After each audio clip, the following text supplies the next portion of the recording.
Buat ini kalau cerita, jadi ini ben barokah 10 Muharram. Ini kalau Syiah sekarang itu ada upacara penyakitan apa? Kita cukup hormat Said Husain lewat betapa beliau itu teguh terhadap kebenaran sampai mempertaruhkan apa? Pun tadi ganti Said Hasan karena yang diikuti Kiai di Indonesia Said Hasan. Termasuk Syekh Qadir Jilani itu sampainya ke Nabi lewat sinten? Hasan, lewat sinten? Memang jarang HBF yang lewat Hasan itu jarang. Tapi termasuk Syekh Muhammad Mekah itu kan Al-Maliki Al-Hasan. Itu termasuk Al-Hasan. Syekh Qadir termasuk Al-Hasan. Secara umum, secara gen, kalau Al-Hasan itu jarang yang kontroversial, jarang yang ngambil sikap keras. Kalau orang-orang Syiah di Iran, itu rata-rata Al-Husaini. Makanya para Habaib sing Al-Husaini rata-rata punya kecenderungan begitu, karena memang darahnya Husain itu begitu. Cuma putrane Sayyid Husain non-politik. Ini Sayyid Ali Zainal Abidin. Terus gak ada putra Sayyid Bakir, gak ada putra Sayyid Ja'far. Mengenai nanti tiba, misal Zainil Abidin Ali, Wabnil Bakiri, Khairi Wali. Jadi pada Sayyid, pada Kanjeng Nabi, Fatimah, yes, Sayyid Husain, Sayyid Bakir, Sayyid Sinten Ja'far, Ali Al-Uraidi, dari Ibnu Muhajir Ilawo, terus sampai sekarang. Kalau nasabah itu kata Singapura. Di Quran ini komunitas Habaib, kata Habib Alim sing riyen ngaji kula. Misalnya teng Yaman ngaji teng Sayyid Umar Hafid. Iku riyen pas latihan ngaji fikih, ngaji sorok kalian. Jadi alhamdulillah sempat mandu beberapa Habaib. Habaib itu paling seneng nak ngaji wong Quran. Karena darahnya sama. Karena Nabi yang diulang-ulang zaman Sugeng yang saya tinggalkan berdua. Quran dan keluarga. Bagian dua Al-Quran wa itroti. Itroti apa? Apalagi sekarang Indonesia dapat berkah besar karena Habib yang top sekarang di Mekah itu kelahiran Bogor, yaitu Habib Zaid bin Semit. Ini Habib Zaid bin Semit. Dan beliau kebetulan ahli Quran, jadi beliau itu merumah santri-santri Indonesia yang tahfidzul Quran. Manggonnya awal Masjid Kuba, jadi sekitar beberapa meter saja. Saking Masjid Putih, Kuba. Dia kelahiran Bogor, terus urip ke Mekah nganti sana. Habib Zaid bin Semit. Kebetulan lagi ulama besar di Mekah, Sayyid Muhammad Alawi, sekarang digantikan Sayyid Ahmad. Dia banyak yang istrinya dari Indonesia. Jadi ada beliau yang ibu Indonesia. Artinya terhubungan secara kultural, itu kita masih punya sanad-sanad karena semi-semi berdarah Indonesia. Mesti wonten ibu yang ngikuti. Ini penting kalau aturakan karena untuk menjaga apa ya, semacam keterpisahan antara Habaib dan non Habaib. Sekarang itu jadi diskursus. Banyak Habib-Habib yang merasa bahwa mazhabnya paling benar, padahal kadang dekat Syiah. Lagi yang anti Syiah mau kritik tidak berani karena itu itu kan repot. Sebetulnya tidak ada begitu. Para Habaib sing alim-alim itu ya berkawan dengan kita, ya orang-orang kita. Ya cuma kadang karena tidak ada komunikasi, tidak ada masa lalu, sehingga seakan-akan terpisah.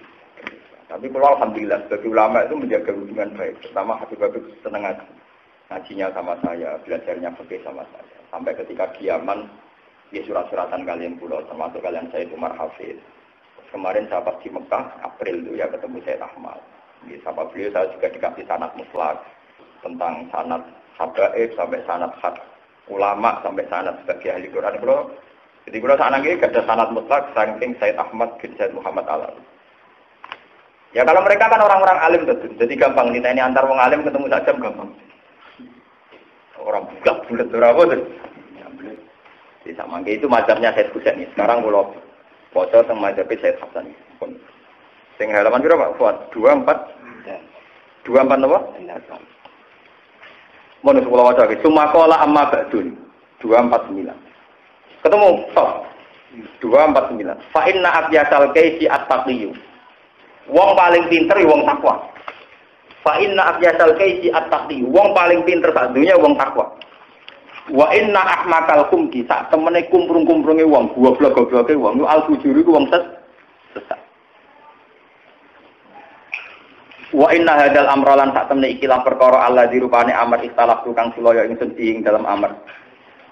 Ana ya ingsun wa Muawiyah lan Muawiyah. Niki rungono. Apa yang saya khilaf dengan Muawiyah sekarang? Imma kana haqqan li taraktuhu li Muawiyah iradata sholati hadil ummah. Mungkin Muawiyah sing salah, sing berak iku aku.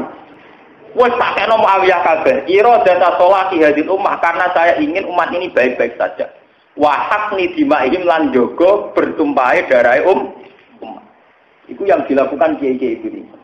Bahwa ana bupati rapati salat wong dolim sakjane cara kaidah Islam sing dadi bupati sing paling saleh. Tapi hakikate kan gak mungkin. Wong saleh ora ngarah di dhuwit. Wis ra di dhuwit kadang ora dijatah barang. Paham ge? Ora ngarah dadi bupati. Nah, tapi misalnya wong saleh memaksakan jadi bupati, iku mesti ana pertumpahan. Mergo murid wong saleh wani mati. Misalnya aku gawe gerakan wong Pak Mustafa wani mati lho demi gurune. Potongan-potongan wis urip ra jelas kan milih wani mati. Mbok krono loyal, mbok dene perkara bingung pokoke nek mau mati wani demi gurune. Lah kok wong nakal ya wani mati demi ketua suku. Daripada mari geger dari sinten Hasan wis tak kena Muawiyah kabeh. Iradata sholahi hadil ummat wa haqni dima. Nah, ini hebatnya Said Hasan. Mulanya ketika era Said Hasan diarani Amul Istimah, tahun persatuan. Mergo pemerintahan Hasan total dihapuskan, dilebur, melok bergabung buat pemerintahan sinten Muawiyah. Mergo nak ora bergabung, engko kubu-kuburan kubu Hasan tukaran dengan kubu Muawiyah. Wong kula nak termasuk canom, mestine kados kula idealis, milih bergabung. Artinya milih bergabung kalau ngetakoki tiyang Gus dengan organisasi paling seneng apa? Pokoknya arek NU Muhammadiyah. Karena dua organisasi ini sudah terbukti menjaga kestabilan umat di Indonesia. Artinya jadi mainstream pola keislaman ala Indonesia. Pola keislaman ala Indonesia nak arah NU ya napa Muhammadiyah. Meskipun di dalamnya ada perilaku-perilaku khas. Misalnya NU yang toreko khasnya begitu, NU yang fikih khasnya begitu, paham ya? Muhammadiyah yang PNS khasnya begitu, yang non PNS di dalamnya masih ada lagi aliran-aliran kelompok-kelompok kecil. Tapi itu tidak masalah. Secara mainstream kan NU dengan apa? Meskipun kadang kita ngakui fungsi kelompok lain, tapi nak nganti ulama gak melok mainstream repot. Misalnya ulama udah kerungu Nabi ku tahu semiran rambutnya terus ulama semiran, ayo bingung umat. Gus semiran cah gaul. Meskipun dia ono hadis semiran dia ono apa? Misalnya Nabi nganggo jubah. Tapi masalahnya kalau kanyep bener di situ udah nganggo jubah ora darani sunah rasul, jangan apa kenapa? Kanyep bener ora loro. Lho nak tempaan wong ganteng wong ikhlas.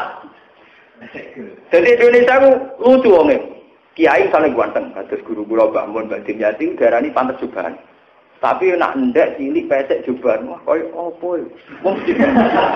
Jadi wong Indonesia yo nakalan jubah sunat tak delok sing nganggo.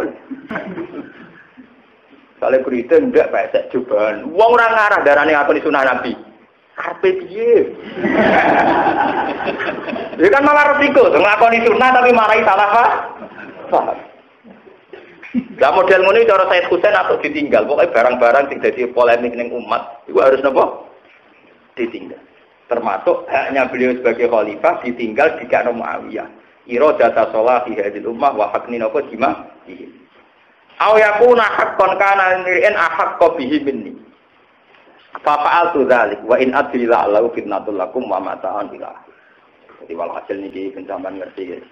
Sebab niku Sayyid Hasan Husain zaman Nabi Sugeng disebut anakku iki dadi pemuda pemandu swarga. Inna ibni hadza la sayyidu ahli jannah. Jadi nanti orang masuk surga itu kalau enggak dipimpin Hasan, dia dipimpin sinten? Husain. Yang dipimpin Husain tentu yang pakai metode-metode tadi. Yang dipimpin Hasan yang pakai metode-metode Hasan. Dan agama Islam hingga detik ini barokahnya dua metode.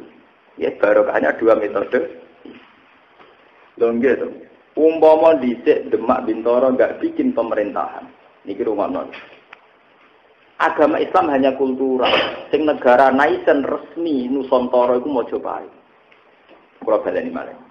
Wali Songo wong-wong zuhud niki mumpung tahun Muharram ya. Wali Songo wong-wong zuhud gak kedonyan, jumlahe 9 pisan. Ketika beliau-beliau sepuh malah mutusna bikin negara disebut Demak Bintoro dirajani Raden Fatah. Logikane jelas. Akhirnya perang dipimpin Kalijogo. Mergo mesti Majapahit gak terima ada raja di dalam kerajaannya. Akhirnya diperangi sinten Mojo. Tapi logikane jelas. Umpama pasiku Wali Songo gak gawe negara sing darani Demak Bintoro. Islam hanya kultural. negara resmi mau Mojopahit. Mojopahit iso gawe hukum sepihak nek agama Islam subversif utawa melanggar undang karena negara lah yang berhak bikin undang. Jadi gak bikin negara itu juga resiko. Iya saya ingin ono Wali Songo mungkin karismanya beliau menjadikan umat loyalis 100%.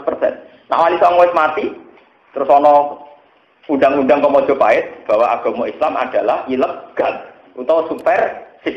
Selesai, diringkut, jadi buronan.